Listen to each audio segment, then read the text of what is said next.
Your McMinnville State Farm agents Lee Holland and Bill Zachman are pleased and proud to be supporting WCS-TV, our school system, and our students. This lithoprint of the old train shed in Nashville was a scene from 1945 where servicemen and women were en route to their wartime assignments. Those old values of patriotism, service, and duty we still embrace even though the train shed is long gone. We here at State Farm Insurance do adapt and adhere to those old values of integrity, service, and responsibility. Here at State Farm, we're your one-stop shop, protecting everything that's important to you. For your McMinnville State Farm agents Lee Holland and Bill Zachman, it's both a privilege and an honor to be associated with WCS-TV and to support our students, teachers, and our schools.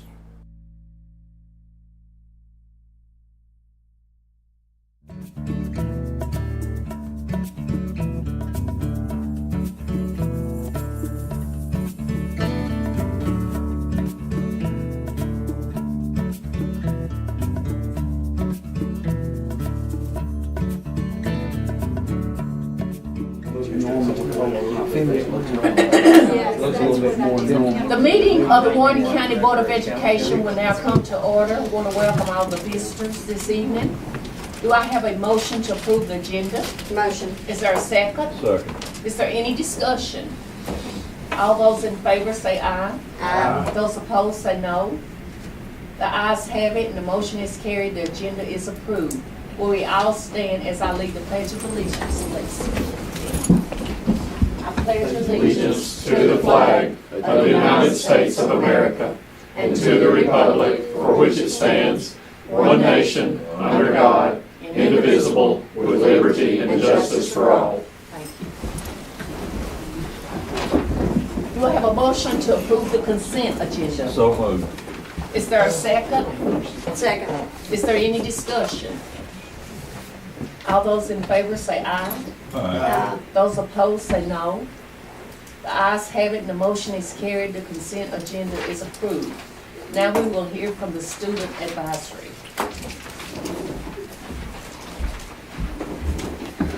Hi, I'm Emmy Smith from the Warren County Student Advisory Committee, and I will be presenting your monthly report. From Todd Wilmore Sports News, if you look at the agenda on there, you will see the events going on at Warren County High School this week. The Warren County High School will host the first pep rally and bonfire this Thursday, today, August 24th at 7 p.m. on our practice football field at the high school. Come out and have a big time as we band together and support our team.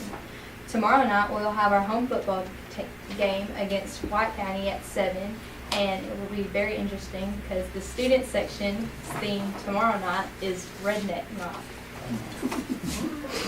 Yes, should be very entertaining. We always have a good time over there. We have to have a special night.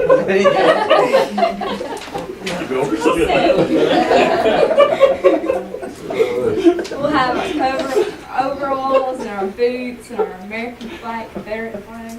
Yeah, it should be very fun. Congratulations to Kenya Wright and William Fernandez on receiving an iPad through their participation in the Money Skills for Life High School Financial Literacy Program sponsored by Citizens Tri-County Bank of McMinnville. Both students become eligible for a random drawing by scoring a 90% efficiency in the program. Club news from J.W. Holt, the Pioneer Anglers. Final results for the year. Final points for the race, a total of 289 boaters or teams. Samuel and Matthew Vandergrift placed third. Blake DeLong and Asa Robertson placed sixth. Ethan Harris and Jordan McMillan placed 46th. Daniel Hobbs and Sam Hobbs placed 50th. Jeff McCormick and Douglas Nelson placed 52nd. Josh Walker and Matthew Butner placed 70th. State tournament, Asa Robertson and Blake DeLong placed 6th, and Matthew and Samuel Vandergrift placed 13th. The Costa Bassmaster High School National Fishing Tournament had a total of 225 teams, and Matthew and Samuel placed 5th, and Asa and Blake placed 154th. School news from Connect Dixon Inquirer. The Select Choir, Warren County High School, performed on stage with Foreigner this summer. Thanks to this amazing group for representing Warren County High School in Warren County. Plans are currently underway for another Disney performance in this December. Thank you. Very good. And hire those fishing group boys out as soon as That's they're right. fishing guys. They've got a future in fishing, that's for sure. Yeah. There's no recognitions for this evening, so I will now turn it over to Director Cox with his operations report. Thank you, Madam Chairman. First item is our homework hotline, and we were hoping we would have a visitor or guest tonight to explain or meet with us with homework hotline. And they may come in. If they do, then we will recognize them. But homework hotline has been a partnership with us. It's a homework hotline.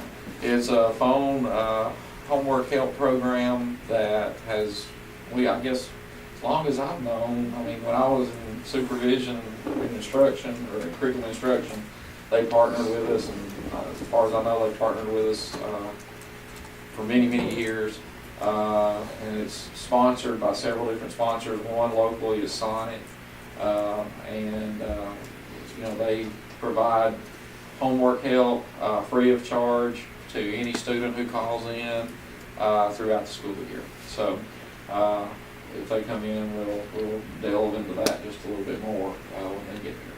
Do they keep up with maybe how many students from each school that calls in as a tracking class? Yeah, they usually send us a report at the end of the year of how many students called in and how many by subject, and the whole 9 yards. And I think all of them gets probably Yeah, we more of received that. And I can send it out to you all if you like. I just wondered. Yes. I think we'd like to see that. Okay. That'd be good.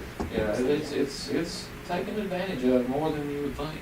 I mean, it's really a good program, and they have even help for bilingual students or students that our home languages maybe Spanish and things of that type. So it's a good program. We're happy to have it. But yeah, we'll send that out to you. It's a great question.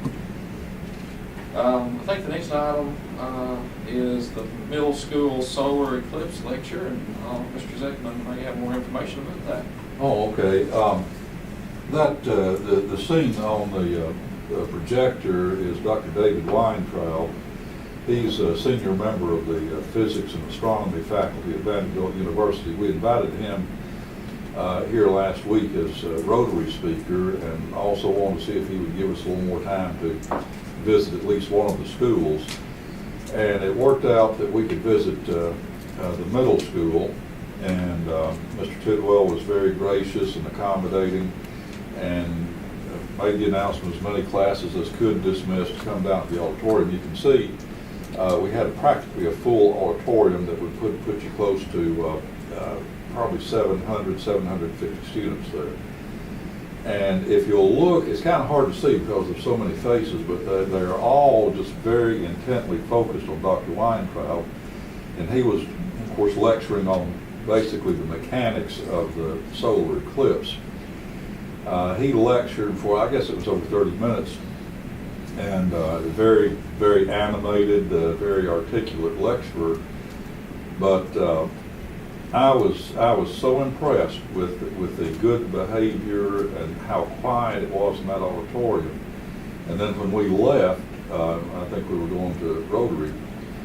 He said, Bill, I've been averaging 3 lectures a day, school lectures, for the past couple of weeks, and this was the best behaved group that I've lectured to. And that would include all the Nashville area schools. He's sort of the go-to resource for taking Vanderbilt off campus and going out to schools. But I was just extremely proud of that. It just kind of confirmed my opinion of the students, the workmen, and they're just really being interested in the subject. And I want to compliment the students, the teachers, Mr. Tidwell, and all the staff over there. They've got a great program going. So I just want everybody to see that. And it's always good when you have out-of-town visitors to come in and compliment your program. Sure. Appreciate that. I know there were excited to hear that. It was very timely, and appreciate you always trying to work with our speakers at Rotary to coordinate with them to speak in our schools. And I know they and enjoy that, and appreciate you doing that. Mr. Zeklin swings for the fences. He usually gets a lot of good folks in here, and that's it's, you know, I don't think we could bring them in on our own, so I appreciate him doing that. The next item is Algebra 1 and English 1 for 8th grade high school credit. For several years we've had Algebra 1. Last year we had some Spanish programming. This year trying to drop English 1 down into the 8th grade at Dibble Elementary.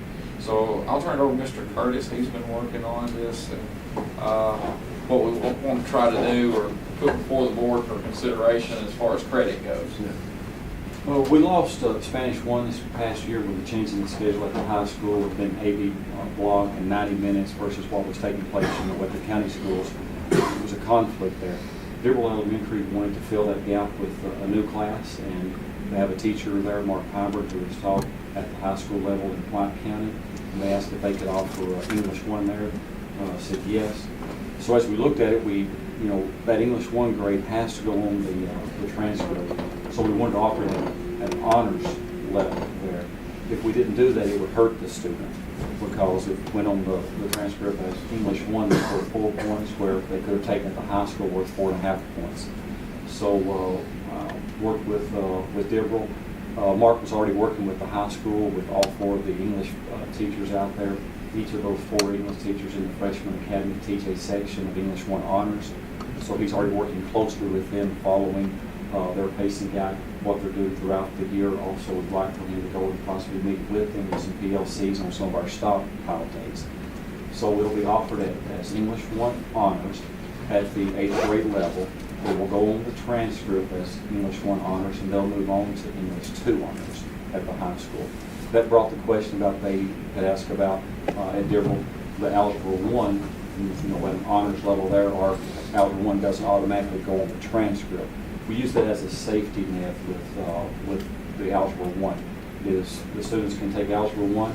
If they are not ready to move on to a higher math, they can go into Algebra 1 honors at the high school.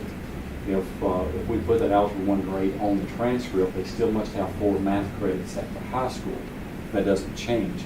And so that would be a 4-point class that would go in there, and for most of these students, and probably all of these students, they would be taking higher math classes there at the high school.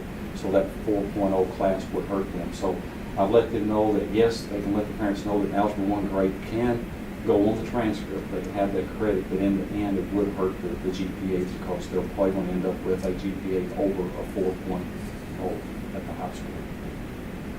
How about the other 8th grade schools? Would Yeah, that was a question I had. eventually offer them the same? Oh, sure. Yeah, if it would be open for anybody if they have somebody who is certified, or we can make the arrangement to, and the principal wants to offer that course, then it would be open to anybody. And we've done that with math in the past. For instance, Irving College has taken advantage of video technology to offer Algebra 1 there if there's a need for that and students want to do that. Morrison's taking advantage of that as well. I just want the same opportunity. Oh yeah. The opportunity's there. We just have to have somebody who is certified in that area to teach it, and we just so happen to have that at Dibble, and Dibble was interested in doing it. But yes, if any principal wants to do that, they can. And we've not given up on the Spanish 1. For example, we talked about, could we videotape it and give it to the school with that format? It could be that it's a day behind what worked with technology, just right at the end of this, or the end of this school year, that we knew we're not going to be able to do the Spanish 1, but that's one that we possibly come up with a way in the future to do that also. But then I know Dibble has also asked about possibly doing physical science. They have a teacher there that's taught AP in high school in Florida that possibly in the future. So we would love for them to start offering more. That gives the students more chances to take some early post-secondary classes at the high school level. It frees them up once that junior and senior year. We're offering so much more now with state dual credit, with additional AP classes this year. Sophomores are taking more of those. So it's going to give us more opportunities for advanced classes starting in the 8th grade. So we want that for every student in the county to have that possibility. So their GPA would start in the 8th grade instead of their GPA overall ranking was before they got to high school? They're Yes. taking these classes? Yeah, they'll have an English 1 honors that will go on the transcript. Okay. That will be there. Okay. Algebra 1 would be an option for the parent. They just have to be explained to them that this one on is Algebra 1 because the safety net is that they could go into Algebra 1 again at the high school and be taught at the honors level, which would be worth 4.5 points instead of the 4 points that they would have had at 8th grade level. But they still, as you said, the parents need to understand they still have to take 4 math after they get to high They school. still have to take 4 math classes once they're in high school. Now, these teachers that are teaching these honor level, I'm just thinking outside the box. Do they have other classes, or could they rotate around to these other schools, that same teacher? Yeah. Just, They have a full schedule at that school. So that they have to work it within the schedule at the school because they would be teaching it, a regular English Okay, class for the plus. 8th graders that are there, and then this English 1 honors. There's about 30 students in it right now. Okay. The way we've always kind of done that in the past is for a teacher that maybe would come in and teach a 6:45 class or, teach during their planning period, then we offer them a little stipend, at their daily rate to teach the class outside of that because they would be teaching outside their regular day. So that's normally the way it is. But yeah, they have full schedules, and they just want to do that as well. So. I think that's a good idea. I hope that we can, going off of what Dibbles doing, we can expand it. Oh, yeah. And all the rest of them can have the opportunity, if we have the personnel that are certified to be able to do the algebra or the honors in English either way. I think that's good. I'm not expecting an exact number, but about how many AP courses are we offering now? It's 11 right now, if I'm correct in that. Okay. We had Dr. John Ash at Rotary today. John Ash is the founding principal of Murfreesboro Central Magnet High School, the #1 high school in Tennessee. They've ousted Hume Fogg in Nashville. They're #1 in the U.S. News and World Report national ranking. They're ranked 37th of thousands of high schools all over the nation. And he made that point about the AP courses. And of course, everything at Central Magnet is geared. They have 100% graduation rate and almost 100% going to college rate. Okay. And average ACT right at 30.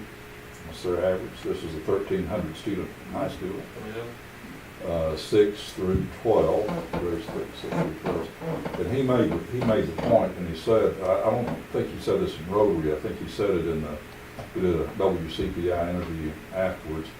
He said the most underserved population in any school is the high achievers. Oh, sure. I'd say that's true. And he said there are a lot of ways you underserve them. One is by not challenging them. And he said that you got as many of those AP courses in there as you can and encourage the students to take them. Even students who, are running straight A's and they want to graduate with a 4.0. He said it's more important for them to challenge that AP course and make a B than to take a course they can just glide through and get an automatic A. He says it's more important for them to get those AP courses. And of course, the advantage, later on in having that much college credit. But that's something they track, and they track the number of credits they're actually earning through AP. But they really, really emphasize AP. There's a lot more that can be said about Dr. Ash, and he has graciously agreed to either we go there or he comes here, and I'd like to set that up. Sure. Because our question is, okay, you're #1 in the state. How could we be #1? That's right. I agree with that. And he said this whole thing is transferable. If you want it, come get it. Yeah. And I think we need to go get it. I agree. Mr. Walker is working toward that. We now have the AP World History and AP Art History that some 10th graders are taking. Using the English as an example, those students would be English 2 as a freshman they could be doing AP or dual now as sophomores Okay. in there. Excellent. So that gets them to where they're doing more of those early post-secondary classes, but also with the state dual credit, we've got 3 of those that we're offering this year, but we're looking to get more of those, and especially start targeting some that we can start offering even at the 9th, especially the 10th grade level. And then dual enrollment, we have, Yeah, I think, dual. 12 or 13 offerings of Mhm. dual enrollment. Yeah. So there's a lot there for students, and the biggest thing that I think we need to continue to work on with AP is not every student, takes the exam, which I think that's something that we've struggled with. A lot of the students who maybe qualify for economically disadvantaged, we get grants and things for that type to help them pay for the exam. But if you've got a student that, let's say, takes 3 or 4 AP courses at $70, $80 a pop for the exam, that's a struggle financially. Yeah. And that's something that we've struggled with too, about, do we require it, do we not require it? If we require it, how are we going to help them pay for it? That type of thing. But that's something that, I think is important us to look at. Yeah, I think so too, because I know from past experience, that was one of the cheapest things is we had the kids that probably wanted to do the AP, but when it comes to taking the class, it was a financial burden Right. on them and their family. And we had some taking 3 or 4 classes, it's sometimes that you could take a look at when you had a total number over there, an average number, that we might find some funds for it. I think it'd be an excellent idea to get them all taking the exam. We've talked about that in the Citizens for Progress scholarships, diverting some money and covering those exam fees. I want to think at one time, I can't remember, but I looked at it, it was several $1,000s, to pay for the exams, but we can get the number of students that are taking the exam times the exam and get a figure, see what we can do. But and we do get some of those grant funds, but I think that's for us to adequately see, just like you were mentioning tracking, for us to adequately see how our AP program is producing, everybody needs to sit for that exam. Exactly. And as we get more into accountability with the state early post-secondary options and requirements there, it's going to be important they sit for that exam. They don't necessarily have to, we want them all to pass the exam, get college credit, but it's important for them to sit, for that exam. And that's a requirement with the state dual It is, credit. yeah. There's no cost for that test for those classes, Okay. but they must take the exam. One other thing about the ACT, Dr. Ash graduated, I think he said 137 this past spring, and he said that their actual accepted scholarships among 137 graduates was over $10 million, and that didn't include, the normal financial aid, and did not include the scholarships that they decided to forego because they're going somewhere else. Sure. He said if you took the total scholarship money offered, it would be a whole lot bigger than $10 million. And that's pretty good over 137 students. Well, 30 on ACT, you can go where you want to go. You go where you want to go and get it through. That's right. There you go. So, parents need to think about it. But he did say this, he said, if you're not getting the results you want, don't blame the high school. You got to start this in kindergarten. Right. If you don't start in kindergarten, it's awfully hard to catch up. Well, I think Mr. Curtis has got a good plan. We're working the plan on ACT, so I think he's got a good plan in place. But to move forward with that, we just need approval from the board to offer the credit for Algebra 1 and English 1 as we've discussed. Do I have a motion for Deborah to offer English 1 and Algebra 1 as we discussed as honor level 8th grade classes? Motion. Do I have a second? Second. Any discussion? I think we would need to make sure that it's, as we stated, we would like to offer it for all students. Make it available, Eventually, yes. Make it available for all students. And eventually, hopefully, soon, Yes. for all Yes. students in the 8th grade. Yes. Is there any discussion? All those in favor say aye. Aye. All those opposed say no. The ayes have it, and the motion is carried for Dearborn to offer English 1 and Algebra 1 as honors levels for the 8th grade, and eventually, hopefully real soon, to the other 8th grade students as well. Yeah, we've got other, we don't have any other Algebra 1 right now going. Algebra one's at 3 schools. Okay, middle school, The middle school, Centertown, Dearborn, and Urban College. Okay. You'll have 4. okay, so those schools we make sure will fall under this as well. So we, you know, if that's okay with everybody, we'll. Centertown, he said, in Centertown Middle School and, Middle school, Dearborn, Urban College, middle school, and Centertown. so any of the schools that offer Algebra 1 would fall under this same. Now, they're offering Algebra 1, that's just, it's not at the honors level, that's just regular Algebra 1. Right. English 1 is at the honors level. Right. Okay, because they would be able to go into Algebra 1 honors as a 9th grader if they were not ready to move on to next year probably geometry honors. Right. So that's that safety that's in place, because they still want to have 4 math credits at the high school level. Right. English 1 has to go in there because they'll have to have 4 English credits, and allows them to move on and take more advanced classes. Right. We'll make sure we get those business rules right. The next item, I think there's a letter from Mr. Walker, 2 items on that letter. Following, one is about the winter guard. You know, we have a flag corps that works with the band, and we have a winter guard. So the students who didn't want to perform with the band have a winter guard program that they perform in over the winter. It's more of a competition area. And state law or state board rule allows for those students to get a PE2 credit for participation in those sports if it is approved by the board. And currently, students who participate in athletics get a PE2 credit. Students who participate in ROTC get a credit. Those who are in color guard, cheerleading, dance, all of those have already been approved when the state board rule was passed several years ago. So winter guard came after that. So on this number 1, he was just asking the board's approval to allow winter guard to get credit just like the others. Madam Chairperson, I want to move that the credit be awarded for winter guard participation as described by Mr. Cox.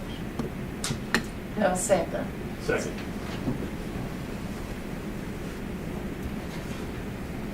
All those in favor say aye. Aye. All those opposed say no. I'm sorry, but I didn't ask, was there any, discussions about it? Okay, so it seems like the ayes have it, and it passes that the winter guard be given the same consideration as other organizations at the high school in receiving PE2 credit. Thank you very much.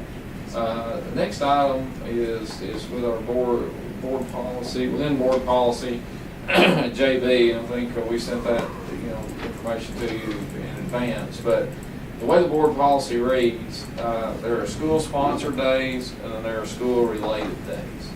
School-sponsored days, currently there's 6 that are stated in the board policy that a student could have. With our new attendance rule and state limits, with chronic absenteeism, the students are excused, but it counts against them if they go over a certain amount. So school related, the difference between school sponsored is if a student plays on an athletic team, or if a student goes on a college visit, or if a student goes is in a school sponsored activity, then that is coded school sponsored. If it's school related, if it's a student that is participating in the fair for 4-H and it's related to school, then the principal can deem that as a school related day. Now that's when a lot of those occur, is on things at that time. So what Mr. Walker is asking is, in essence, really give him the discretion on allowing what is a school sponsored day and what is a school related day. Take the number off, because a lot of times students that are playing in athletic events have more than 6 times that they're out, especially if they're multi-sport athletes.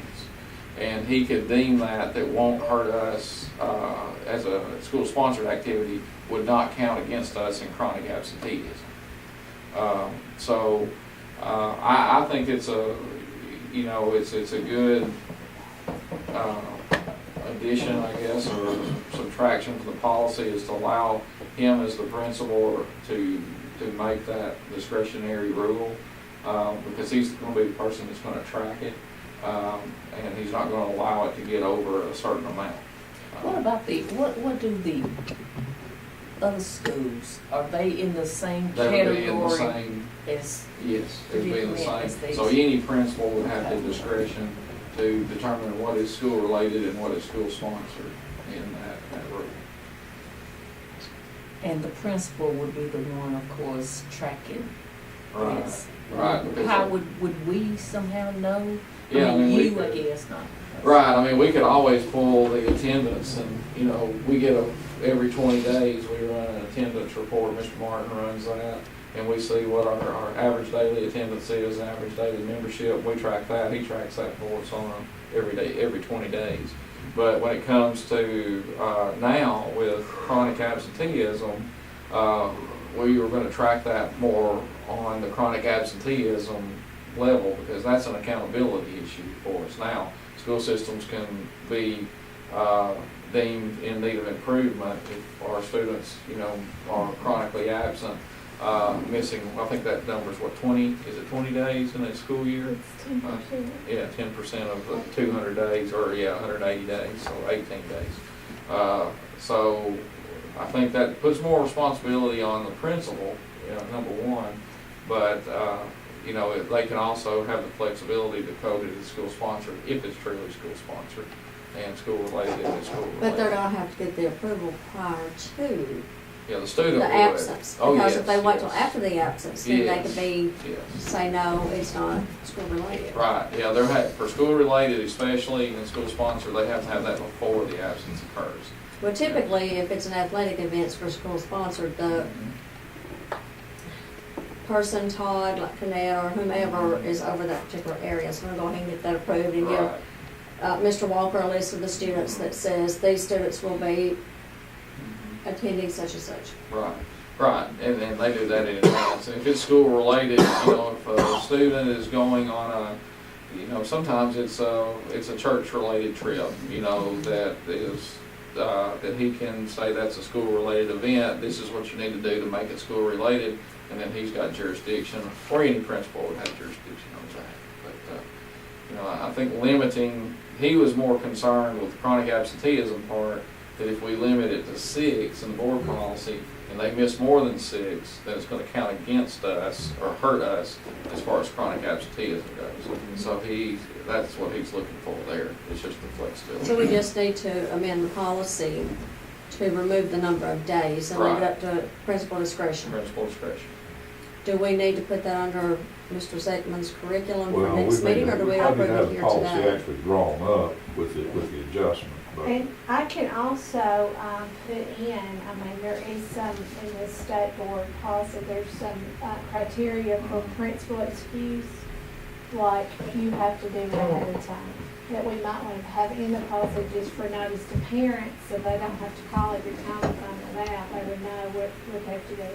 And also with the principal excuse, it's not a day number, but they don't get it, or he won't consider it if they're not in good standing. So he can look at the whole picture versus, this should count this way. And I think he was wanting to maybe get rid of school related and just call it either school sponsored or principal excuse. Used, right. And I think that's a change. I don't think we have to necessarily vote on this tonight, because we'll have to change the policy, but I also asked Robin and Jeff to look at the policy to make sure, and they looked at it today, that we can bring to you to make sure that there's nothing in our policy currently that conflicts with the state board rule that would be more stringent, that would hurt us with chronic absenteeism. So if you all, I just really wanted to bring that point, if that's something that you would feel favorable about, then we'll change the policy, bring the policy, run it through the board, starting with the next reading, the first reading, and then so that way you can see it in the policy. I think that would be I good. think that's a very We sound, want to make sure that our reasonable approach. principals, Sure. I Yeah. guess, sort of adhere to the same. Oh, it would have to be all principals. We have one here, so, you know, again, that's, you know, we'll make sure we've got a teaching learning meeting tomorrow, so we can discuss it with them and make sure they're comfortable with the And the language. state board policy has that in there, that what the parameters are on that. Oh, For okay. principal and Okay, students. okay. I wondered what was the thinking behind the 6 days to begin with, and if that's too limiting, does some of that reasoning why we chose 6 to begin with, could it be that we want to just go to 10 or go to 12 or 15, or is there an advantage of anything that would help the principal or help that to say there is a limit? You know, you can't have 240 Oh, sure. student-related Yeah. days. Well, I think way back, and Mr. Bennett may have more knowledge about this than I do, but from what I remember, way back when that was put into policy, there was some students that had missed an enormous amount of days, and it was considered school-sponsored activities, and so there was a limit put on it at that time. But I think now, the way things have changed, you know, that's something that's More than likely, discretion the time on. that policy was written, so I don't have it right in front of me as far as the date, but there may not have been as many sports activities at that time either. And you may not have traveled away from school as often, or as early in the day. Right. I think I was in attendance actually in Jeff's position in 2000. When was the policy done? It was 95 was the initial, but we've changed it a couple of times since I've Since been then. there. I know I remember pulling that because I pulled that from Rutherford counties to see what that was, and I was in attendance. So that's been, you know, 17 years ago. So, Time changes. yeah. I just wondered if there would be a reason why, instead of just striking it out, that we would want to Right. keep a certain amount of days. I Yeah. think it'd be a lot from past experience. The 6 days really hurt when it comes to students visiting universities decide where they wanted to go to school, because they could get to that number really real quick, and then they didn't have anything less. And back at that time, we had what we call time for time. You missed so much time in each class, and you had to make up time for time, either in the afternoon or on Saturdays. And so I think, you know, taking this number out of it would certainly help a majority of the students who are visiting universities, or something that is you know, it's going to help them after they get out of school. And that was his point too, with that, not only with athletic events, things of that type, but students who are, you know, like we just talked about, making a 30 or above, even 36 on their ACT.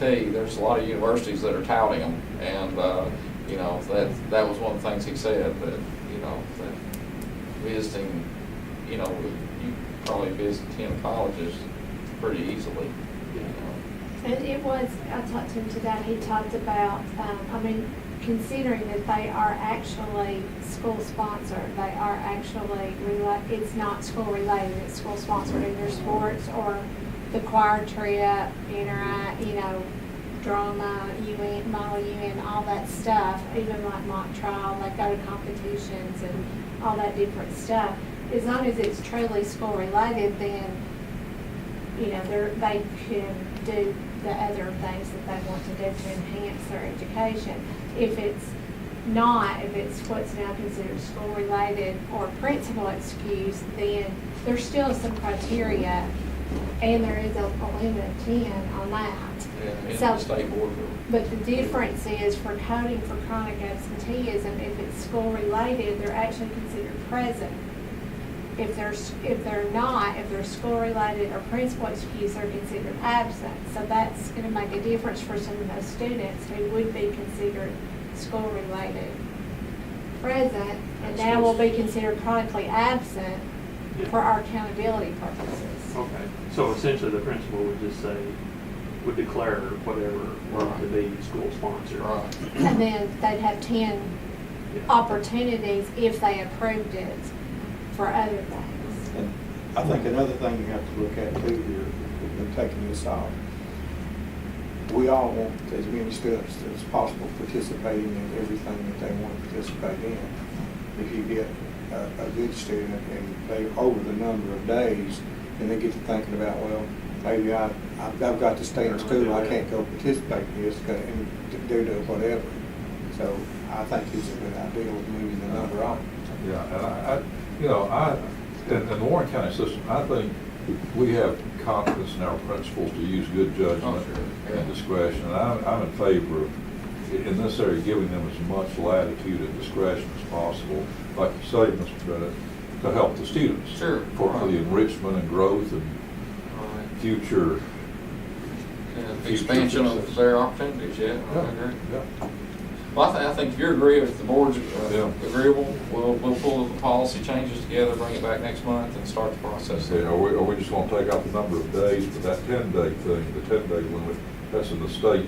Yeah, we'll have to make We'll it match tweak state it. board rule. I have one more thing I want to just clarify in there on military leave absences. It's stated correctly in there that you get 1 day before, 1 day after deployment, and then 10 days visitation within a cycle. But it's actually, it could be up to 12 days because those 2 days are guaranteed and then 10 other days. So I want to clarify that so we don't run into a problem where somebody thinks they can't let a kid Right. visit for 2 extra days. So I'll clarify that too and put in about the principal's discretion language and we'll bring it back. Sounds good. Good. Good. Thank you for that discussion. Next item was I just wanted to update everybody on our online registration, which went extremely well. I was very pleased with that. Just wanted to give you some data. We ran a little contest. Katrina ran a little contest with online registration, and I was going to provide a little bit of technology to the top 3 schools. And overall, we had 67% district-wide filled out all their registration paperwork online, which was good. We were hoping that we would get maybe half, and we got a little bit more. Centertown, Hickory Creek, and Eastside were the top 3, 79%, 78%, and 75%.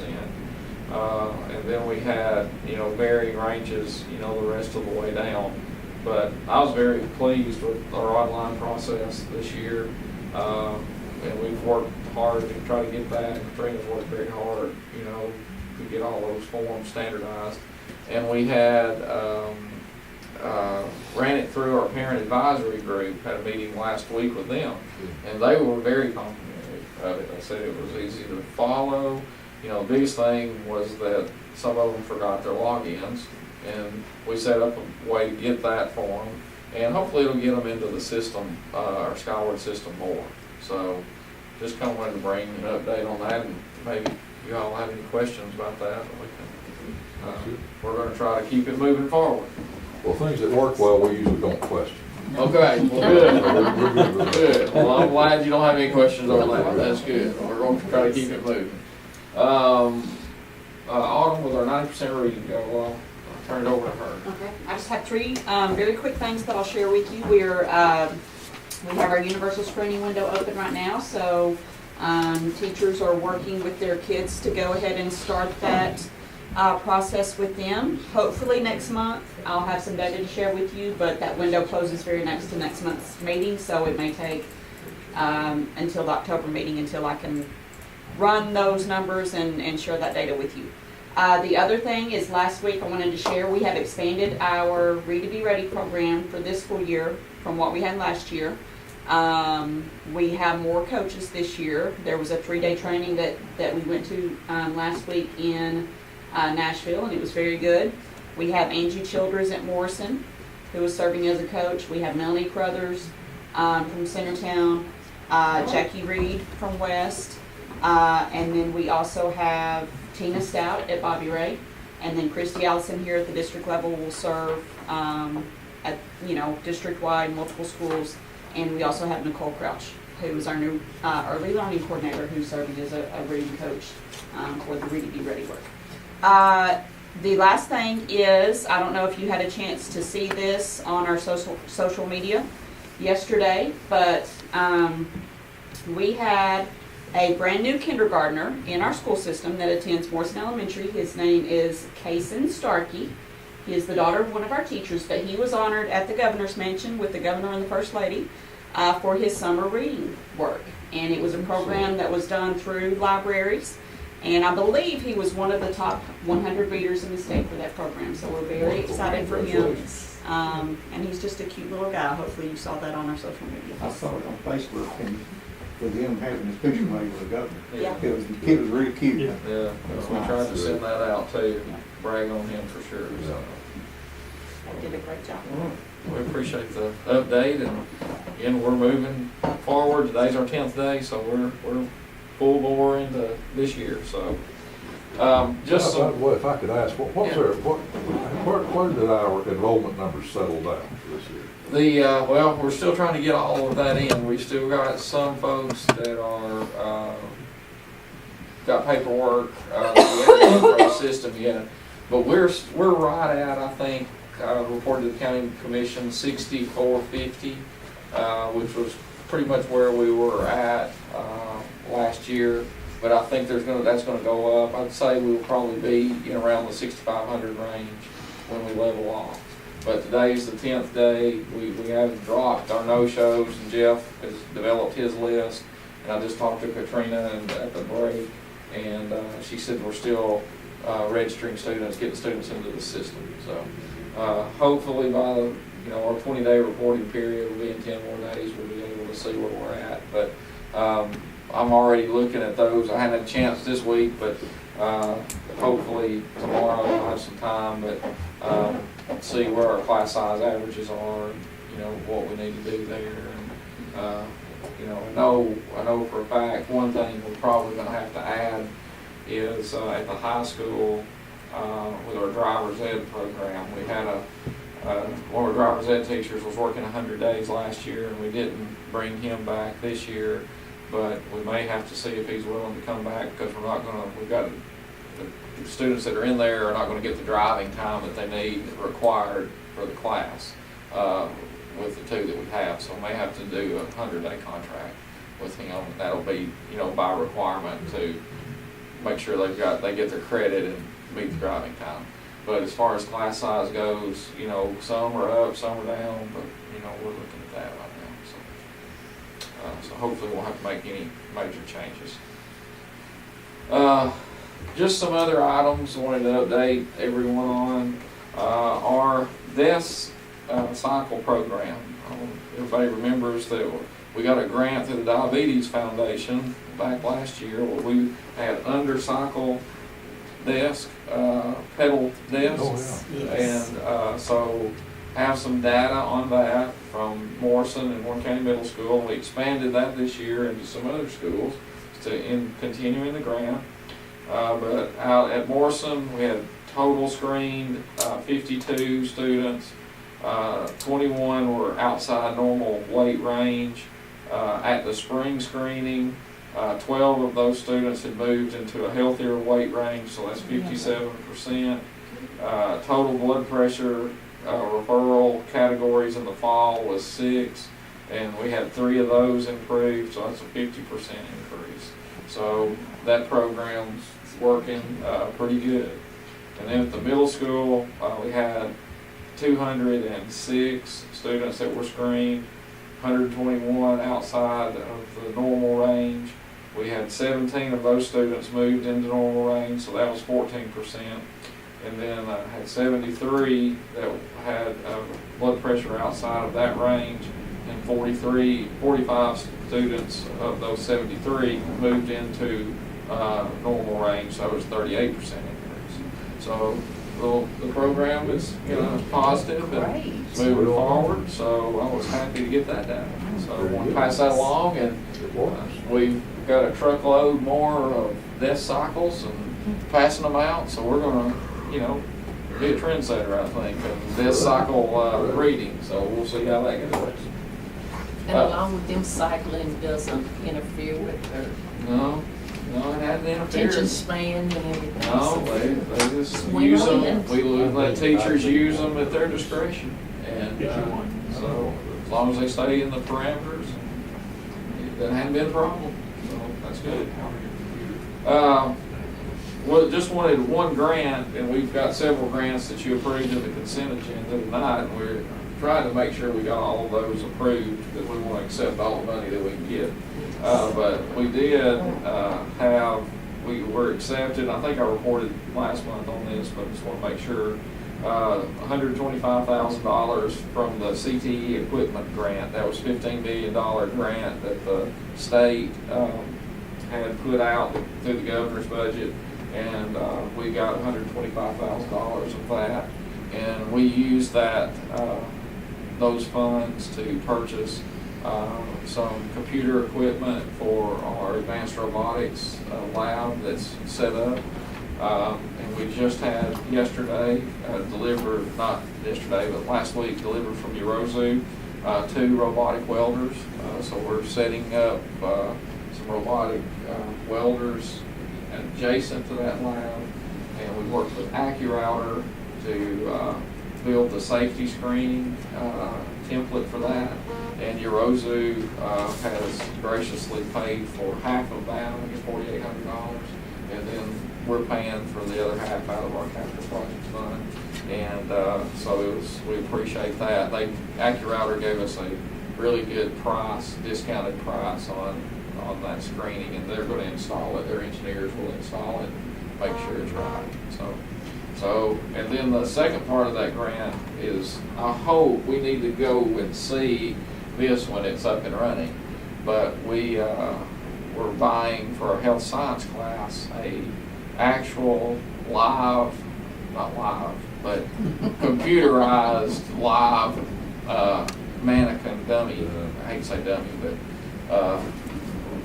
piece of equipment. Interactive, that's it. That's what I was looking for. And it is truly, from what Tracy tells me, interactive. I mean, it will actually talk to you. You can ask it, you know, what is your, you know, what's wrong, and it will return that you don't have trouble breathing, and you know, you can diagnose it, and you know, it's like the nurse in schools use. Yeah. So it's a really high dollar piece of equipment that we couldn't have got without the grant. But when we get it up and running, I want to go. I'm anxious to see it myself. So just wanted to kind of update everybody on that. A couple other items. One that just came in today, and I think on your desk you have a copy of that. Let me explain what this is. It's budget amendments, and our financial consultant, Mr. Runyon for the State Department, contacted Mary Jennifer, who's our finance manager. And what this is he requested that we move money from one code to another code, is what we needed to do. And that's, it's not increasing any amounts. You can just see it's moving one from 113 to 189, same amount there. And then in our federal programs budget, you can see it's just moving fund numbers. And he said that was what we needed to do, that they were closing out some of those fund numbers, and we just needed to make the moves in the budget. So we'll need the board's approval to just move those items. Again, there's no increase in the budget, it's just moving at their request. Do I have a motion to move the amounts to different codes at the request of the state? Yes. Motion. We have a second. Second. Is there any discussion? All those in favor say aye. Aye. All those opposed say no. The ayes have it to move as the state requested by the codes, just the amounts, and nothing changes except just changing the codes and amounts. That's correct. I appreciate that came in from Mr. Runyon today, so they're evidently closing out some account codes, and he said they just needed to be moved. Another item I think you have is a bid sheet, and this is for, this was opened today, and classroom projector mounting for our school system, and we do bid that out, and Katrina's looked at that, and audio experts out of is a local bidder, and they also are the low bidder on all of those items. So I would request. Considerably lower compared to one. Yeah. I mean, I guess travel makes a big difference in that, but I'd recommend that we go with audio experts, is the low bid, and then we'll take that to financial management at the board approves. Okay. Do I have a motion to accept the bid from audio experts for the equipment for the Ward County School System? Motion. Second. Is there any discussion? All those in favor say aye. Aye. All those opposed say no. The ayes have it to accept the audio experts bid for the classroom projector mounting for the Warren County School System. Those are just the prices we get annually as needed. We don't, if we don't need a projector hung, we're not committing anything. It's just that's what the prices are. Last item was just really an update. I think we got everything. That's it. Okay. Just wanted to update you on the budget, and I think some of you were there at the county commission meeting, but budget did pass. There was discussion about raising taxes. That was voted down. It was very close, 13 to 11. So it was a very close vote. But we did, were successful. The commission voted to allow us $6 million for building projects in the system. We're still kind of working through that with the bonding and things of that type. I'll continue to work with the commission on that. And we early on prioritized West and Bobby Ray in that process, and Dibble and not Dibble, East Side and Middle School as phase 2 of that. Again, that's something we'll have to consider as a whole, as a board. I've talked with Michelle and talked with Monty, and told them that we would need to, as a board, at some point, set a timeline and how we need to do that. I don't think we're ready to do that tonight. Robin has looked at the contract from Mr. Clemo.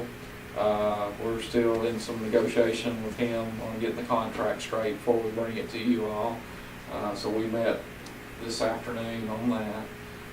We have a retreat coming up, and there's some items on there that we'll need to discuss as well. But just wanted to bring you all up to date on where we're at.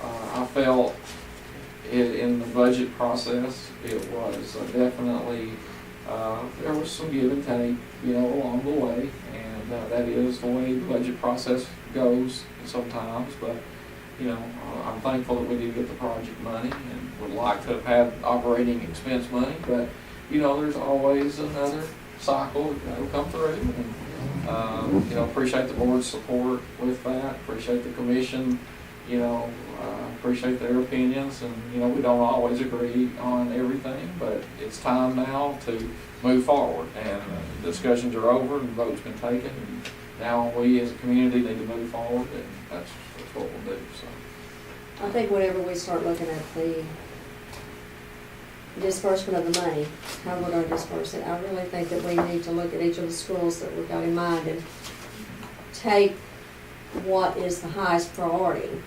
Like with this West Elementary, like with the middle school.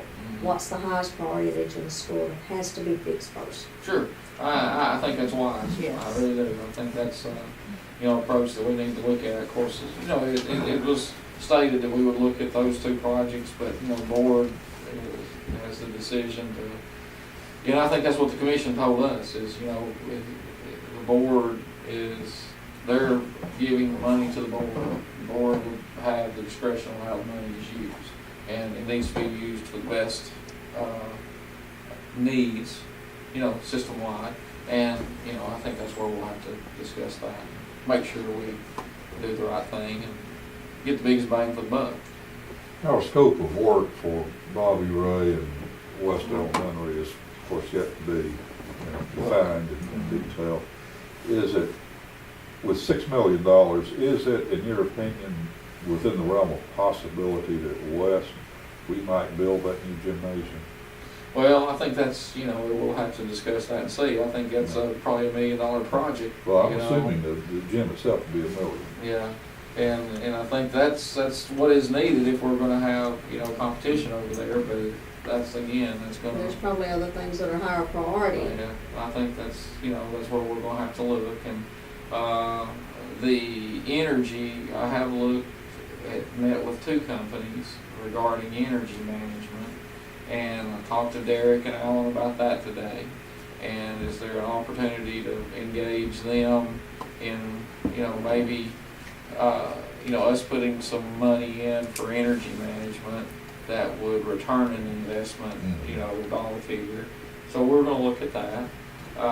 One other item that was mentioned was fencing and security on both sides. I did mention to some of the commissioners there, outside the meeting, would they be willing to look at the county safety fund to do the fencing and security items, and they were agreeable to look at that. So those things we could probably do and not put into the project. So that gives us more money, to do the project. So it's going to be a total picture here. I agree totally with Ms. Blair. It's going to be a total picture of, where are we going to get the big bang for our buck, and what can the system afford to do, and how can we make best use of $6 million? That's what we have, and so we'll have to move on. But more discussion will come, for sure. This has been a real learning experience for me, being new on the board and all, and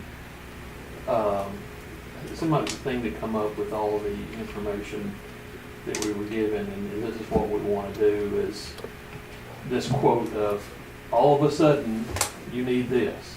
You've heard that idea, and I don't know, going forward, if I don't know if we every month give them a list every time we go to them, or I don't know, or every quarter or whatever it is, saying, okay, this is what we're doing, and this is what we're going to need within the next 5 to 10 years. Mm-hmm.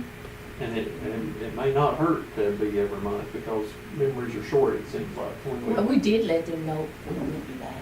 Yeah. Yeah. This was not just the end, Right. of us needing, I'm not Yeah. gonna say asking us, but, needing, Yeah. more help. Yeah, and I think it has to keep coming from all of us to say,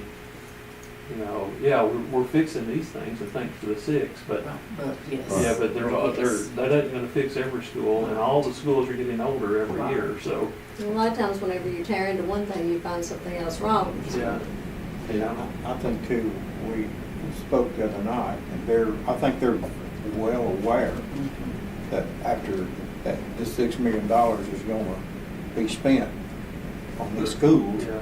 and to upgrade them, but they also are aware that they've even admitted to us that they know that in 2022, I think it was, they get this jail, the current jail paid for, that they know probably then that we're gonna be asking for a new school or whatever. Right. Because they know that the high school now is just about overcrowded, or we may have to need a new middle school or a new elementary school, and they're well aware of that when it comes to that particular time. And, I know we maybe disagree at times on things, but I agree with Mr. Cox. We're at the point now, we've got to move forward. We've got $6 million, and we've got to improve our schools the best we can with $6 million. And I know she would like to have everything in the world. As a principal, at one time, I wanted everything I could get and begged for it a lot of times, and still didn't get it. And they should ask for it. They should. But we,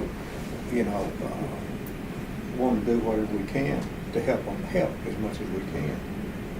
I think that's the most important thing. I agree. And if we can use funds from other places, and that's what I told Alan and Derek today, is that my vision, and I think the board's vision, is we want the best job we can get for the $6 million that we have, and spending every penny that we can spend in the construction process, not in other fees, and things of that kind.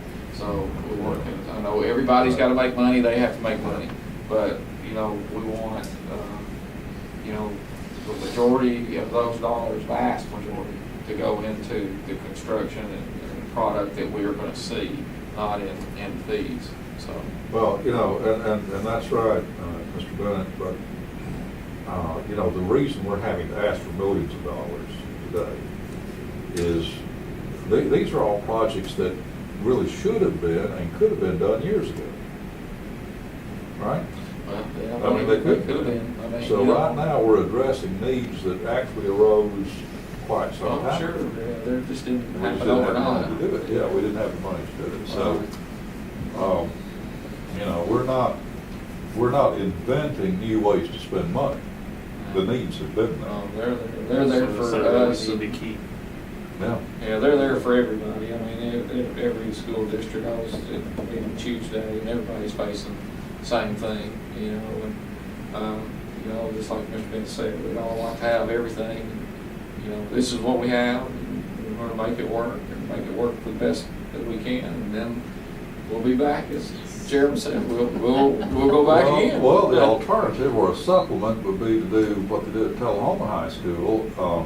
They put up a new jumbotron. Yeah. That's a $180,000 project. And they found 6 people in the Tullahoma community that subscribed to that. They're going to put up $30,000 each, 6 individuals, to pay for the jumbotron. There we go. So maybe if we could find, Madam Chairperson, will you Mr. go out? Sack, why don't you go do that? Hey, you work for all the money is. Well, that would be, we'd be glad to put State Farm Insurance right across the top of that. That would be quite a project. That would be quite a project. Yeah, we need Good a jumbo suggestion. But I just, again, just want to appreciate the board, and, it's, like I said, it's budget times are, when you're dealing with money, and everybody didn't agree on everything, but, I appreciate the support, and we'll move forward together. So that's all we do. So I think that's the end of the operations report. Okay, then we'll move on to did anybody else have anything else for Director Cox? Then we'll move on to the curriculum and achievement. Mr. Bill, Chairman. Madam Chairperson, we have 2 items on first reading. First, CP web pages, and then we'll look at GAN, drug-free workplace. And if we could ask Ms. Phillips and Robbie to tell us what changes. I understand on the web pages on CP is basically ADA accessibility to the web page services for those that may have some disabilities. Yes. That's correct. And that's a change in the existing policy. So is that all, this looks like language that came out of federal law to. Yes, we are in the process of making sure that our web page is accessible by folks with disabilities equal to those without. And as part of that, we are putting our accessibility statement on there, that is our intention. And if you find a problem on our web page, you can let us know. So we are doing that right now. There might be another edition next time, but this is probably it. Also, in the existing policy, we're reminded that the building principal and the director of schools, if there are any issues, if any web page viewers have any issues, problems, complaints, take it to them, because they're the ones that this policy points to be ultimately responsible for that. Yeah. And I will also add that this accessibility statement is on our web pages, this actual statement. Okay, with that said, unless there's anything else on that, I'm going to move for adoption of CP and the recommended updated amendments to CP web pages. Do I have a motion to the first reading of the CP web pages with the additions? So moved. Do I have a second? Second. Are there any discussions? All those in favor say aye. Aye. Those opposed say no. The ayes have it, and on the first reading of the CP web pages with the amendments as passed. Okay. The second one on first reading is GAN, Drug-Free Workplace. And Robin, do you, Bobby, want to make any comment on We've just added paraphernalia as something Okay. that is not, that is prohibited on campus or in the workplace. that? Okay. Drug paraphernalia, and that could be, the state law spell out what? No, it doesn't, and really, I'm very hesitant to try to spell that out because it's a moving target, Yeah. and, that would be a case-by-case basis, really, and it changes all the time, I'm sure. Things that are, used to aid in the use of drugs or alcohol or. Well, I'm going to admit, I've got some hemostatic forceps that I use in electronics work. Now, we would call them forceps or hemostats. In other situations, we call them roach clips. So, but it's the same thing, right? And little alligator clips that you use in electronics, So, I mean, I don't know. I guess it's the context, right? Well, it would would be be the context, context. and it would be maybe what else was present at the same time. Okay. Well, with that nice clarification, Madam Chairperson, I'm moving for adoption on first reading of GAN, Drug-Free Workplace, with the amendments. Do I have a motion for first reading of the GAN drug-free workplace for the paragraph to be inserted? So moved. Do I have a second? Second. Are there any discussions? All those in favor say aye. Aye. Those opposed say no. The ayes have it, and the first reading of the GAN drug-free workplace edition passes. Madam Chairperson, one last item. This is second reading on JBE, voluntary pre-K attendance policy, and we discussed this at the last meeting on first reading, and I guess if there's no question or any comments, I'm going to move for adoption on second reading of JBA. Do I have a motion to adopt the second reading of the JBA volunteer pre-K attendance policy? So moved. Is there a second? Second. Is there any discussion? All those in favor say aye. Aye. Those opposed say no. The ayes have it, and the second reading to adopt the JBA policy, volunteer pre-K attendance policy, passes. And that is all except, let me just mention once again, Dr. Ash at Murfreesboro Central Magnet School has agreed to have a discussion with us and kind of help us, and I'll send you an email to connect That'd be you great. and him, and you all set that up. I'll do that. I would love to go down and meet with him. I think it's a pretty inspirational message. I think so. That's good. They had, we got our SRO here, and somebody asked me at Rotary today, well, in your school culture, do you, how's your school culture? And they said, well, very few of our students have locks on their lockers. Nobody steals anything. We have a common charging station for cell phones. You put your cell phone there and you can come back and get it. Nobody's bothered your cell phone. And I think somebody asked, well, have you ever had any arrests in the 7 years of Central Magnet School? And I said, well, yes, we've had 2 in 7 years. And do you have an SRO? And he said, yes, but he's the most underutilized person in the world.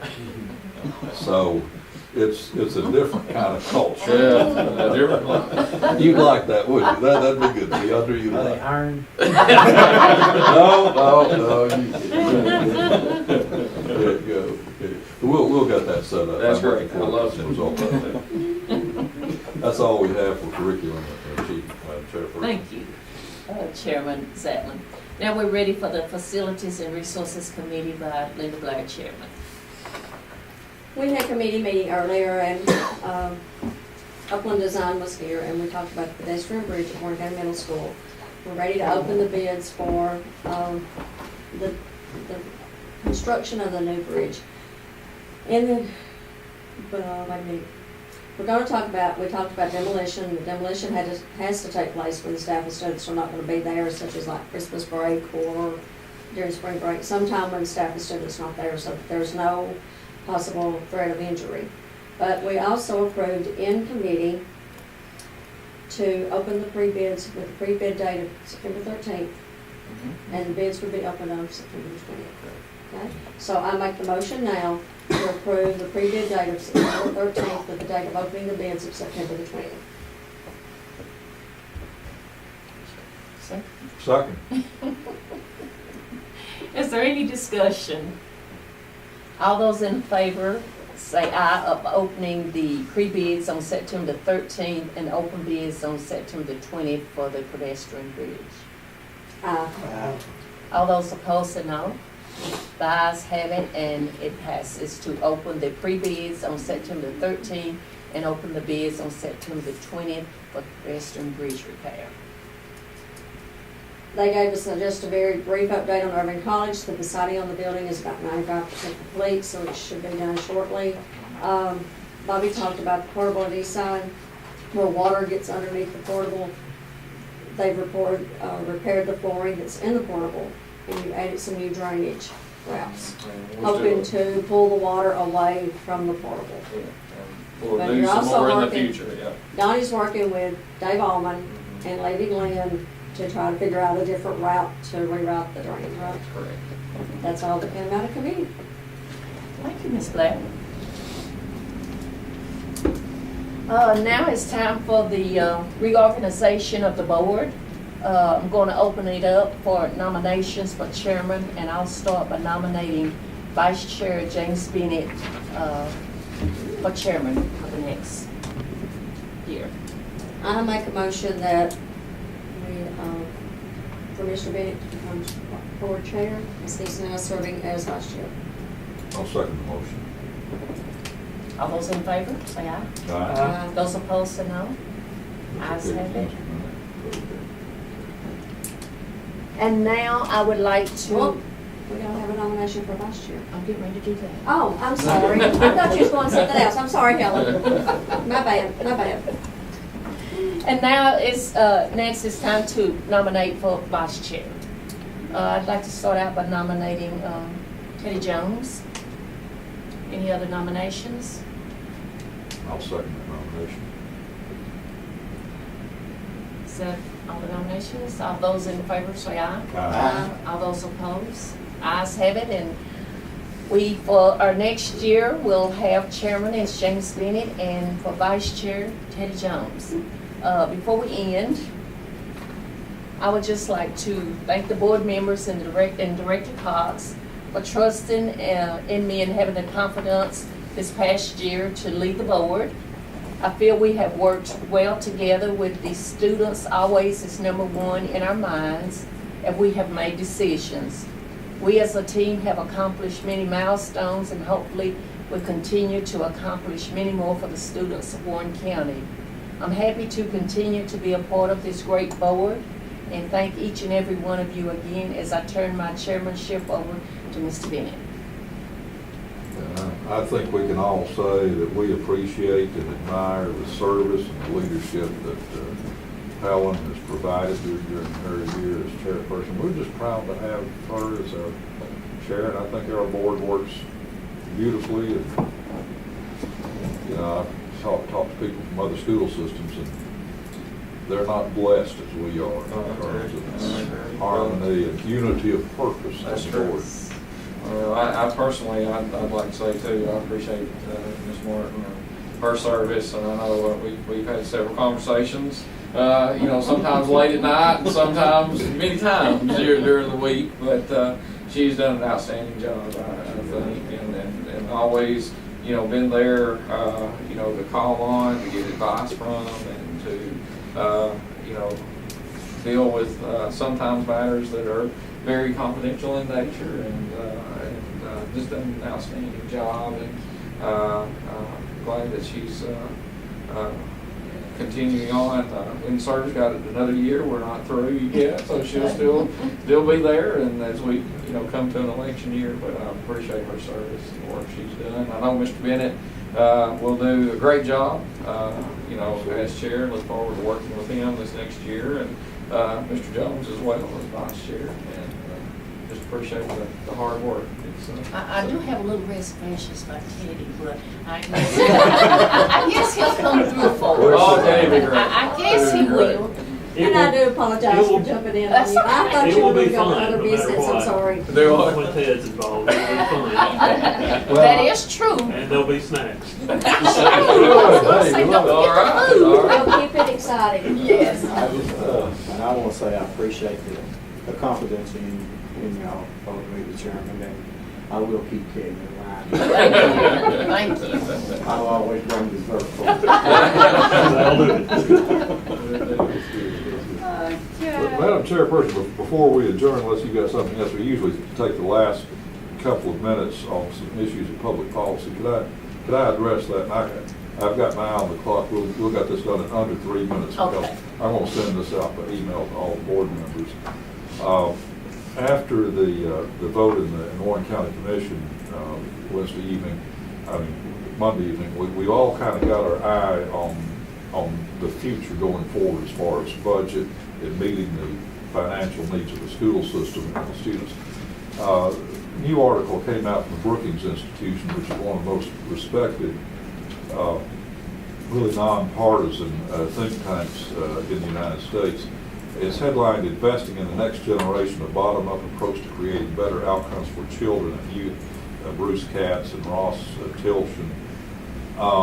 And I just want to read a couple of paragraphs. It starts out by saying, "The American dream is built on the promise of upward social mobility. In the middle of the 20th century, rates of upward mobility improved across the socio-economic spectrum. But over the course of the past 30 years, the vast majority of our population has seen mobility rates stagnate. For too many, the American dream has stalled. Restoring higher levels of social mobility will be among the most important political, social, and economic challenges of our time. Already, we've witnessed how frustration over the stagnation can destabilize our national institutions and divide our society. The longer we wait to address the issue, the more tumultuous our politics will come." Very profound statement. The authors go on to say, and they do this in bold print, "Making greater and more effective investments in children and youth will be the best way to improve social mobility throughout the nation. Research has demonstrated the positive long-term effects of providing a specific set of coordinated interventions from cradle to career." Now catch this, I'm skipping down here. "The budgetary trend lines are also unmistakable. At the federal level, demographic realities are driving up spending on Social Security, Medicare, and Medicaid. This will place enormous pressure on Washington's contributions to programs for children and youth, which are expected to decline over the next decade by 25% or more as a percentage of GDP. As Eugene Sturl noted in his 2014 book, Dead Men Ruling, only 2% of the projected $1.5 trillion increase in federal spending over the next decade will go to children. And repeat that, only 2% of the projected $1.5 trillion increase in federal spending over the next decade will go to children. And skipping on further into the article, it's talking about communities that step up and take the place of the federal government and state government. And what the authors at Brookings say is both the U.S. Congress and many state legislatures are now so bound up in sharp partisanship and with bitter divisions that they cannot act. So any action has to come from the local level, cities and counties basically taking the lead. And the authors say these communities have realized that the existing composition of investments in young people, dominated by the safety net and public education system, are not enough to meet the challenges of the 21st century. Technology and global competition have come to demand a higher degree of skills training than ever before, shout out to CTE, and many of the fastest growing demographic groups in our country face the steepest educational and developmental challenges. For local leaders, ensuring that children have access to meaningful opportunities is more than a social responsibility. It's an economic imperative for their communities. This is serious.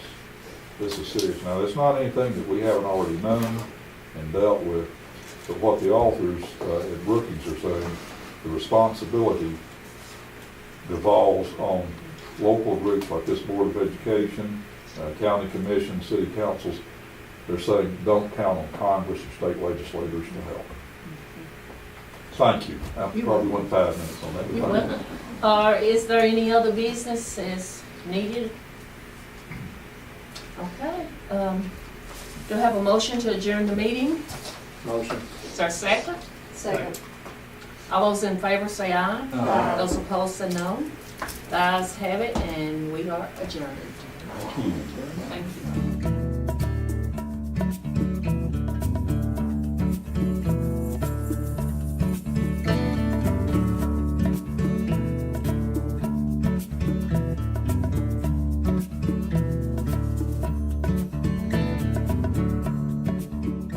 Your McMinnville State Farm agents, Lee Holland and Bill Zechman, are pleased and proud to be supporting WCS-TV, our school system, and our students.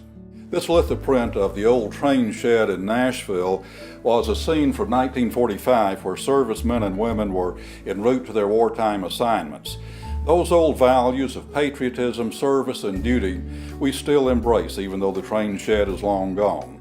We here at State Farm Insurance do adapt and adhere to those old values of integrity, service, and responsibility. Here at State Farm, we're your one-stop shop, protecting everything that's important to you. For your McMinnville State Farm agents, Lee Holland and Bill Zechman, it's both a privilege and an honor to be associated with WCS-TV and to support our students, teachers, and our schools.